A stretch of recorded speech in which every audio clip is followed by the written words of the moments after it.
संकट येणं नैसर्गिक आहे, पण त्यावर विनोद करणं ही कला आहे.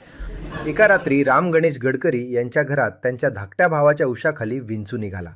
घरात हाहाकार, सगळे घाबरलेले. पण गडकरी ते शांत.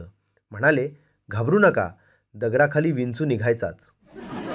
गडकरी म्हणाले, "धाकटा भाऊ म्हणजे दगड आणि दगडाखाली विंचू असणारच." म्हणजे प्रेम नव्हतं असं नाही, पण कोटीची संधी सोडायची नाही. हेच खऱ्या कॉमेडियनचं लक्षण आहे. संकटात सगळे रडतात, सगळे घाबरतात, पण खरा विनोदी माणूस संकटातही जोक शोधतो. गडकरी म्हणाले, "दगडाखाली विंचू निघायचाच." आज मी म्हणतो, EMIच्या दगडाखाली मध्यमवर्गीय माणूस निघायचाच. फरक एवढाच, विंचू फक्त चावतो, पण EMI घडवतो. अशा शाब्दिक गमती-जमतीसाठी 1 मिनिट मराठी हास्यकथनला सबस्क्राईब करा. पुढचा शॉर्ट्स लवकरच.